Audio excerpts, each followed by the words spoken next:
அவர் தன் பட்டறைக்குள் நுழைந்து விளக்கை போட்டுவிட்டு தன் வில்லை மீண்டும் அந்த நீண்ட தோலை கொண்டு சுற்றி பிறருடைய பார்வையில் படாதவாறு அதை ஓரிடத்தில் வைத்தார். தப்பித் தவறி யாராவது அதை பார்த்துவிட்டால் கூட அது ஏதோ ஒரு மூங்கில் கம்பு என்று நினைத்துக் கொள்வார்கள். தெட்சியா சமையலறைக்கு சென்று தேநீர் தயாரித்து கொண்டு வந்து அந்த சிறுவனுடன் அமர்ந்து தன் கதையை கூறலானார்.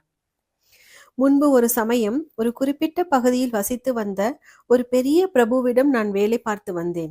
அவருடைய குதிரை லாயத்தை நிர்வகிக்கும் பொறுப்பு எனக்கு கொடுக்கப்பட்டிருந்தது.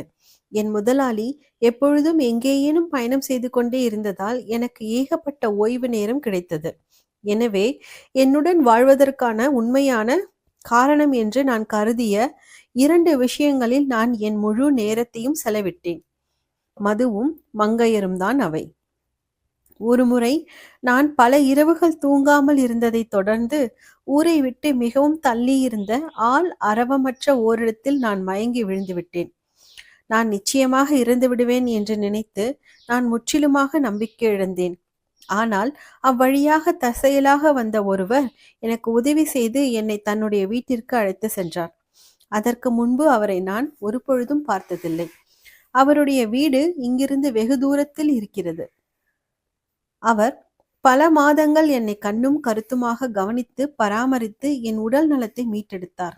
நான் அவருடன் தங்கியிருந்த பொழுது தினமும் காலையில் அவர் தன் வில்லையும் அம்புகளையும் எடுத்துக்கொண்டு எங்கோ புறப்பட்டு செல்வதை நான் கவனித்து வந்தேன்.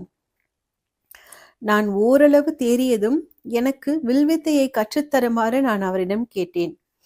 குதிரைகளை கவனித்துக் கொள்வதை விட அது சுவாரஸ்யமானதாக இருந்ததாக எனக்கு தோன்றியது. நான் மரணத்தை தொட்டுவிட்டு வந்திருந்ததாகவும் இப்பொழுதும் அது விரட்டியடிக்கப்படுகின்ற நிலையில் நான் இருக்கவில்லை என்றும் அவர் என்னிடம் கூறினார்.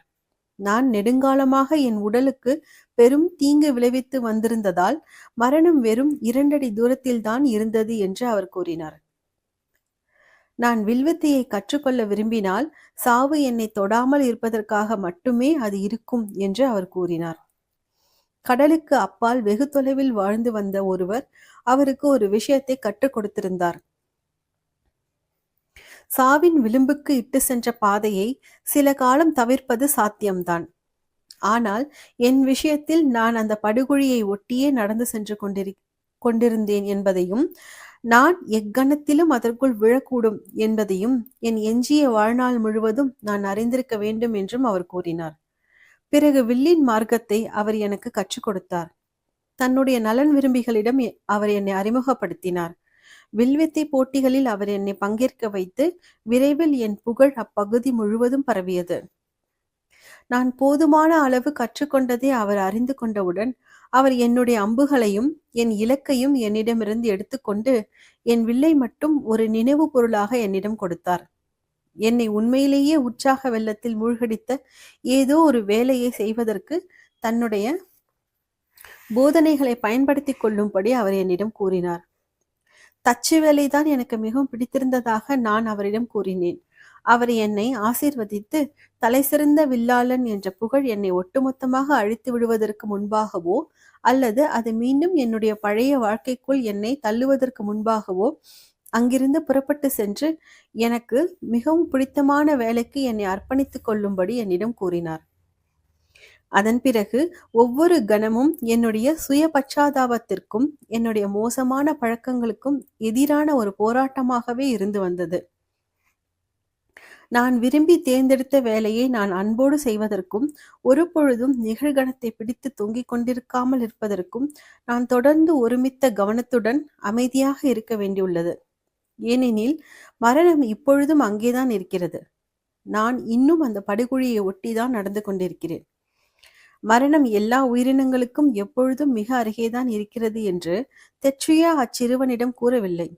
அவன் இன்னும் இளம் பருவத்தினனாக இருந்ததால் அப்படிப்பட்ட விஷயங்கள் குறித்து சிந்திக்க வேண்டிய அவசியம் இப்பொழுது அவனுக்கு இல்லை. அதே போல எந்த ஒரு மனித நடவடிக்கையிலும் வில்லின் மார்க்கம் இருக்கிறது என்பதையும் தெட்சியா அவனிடம் கூறவில்லை.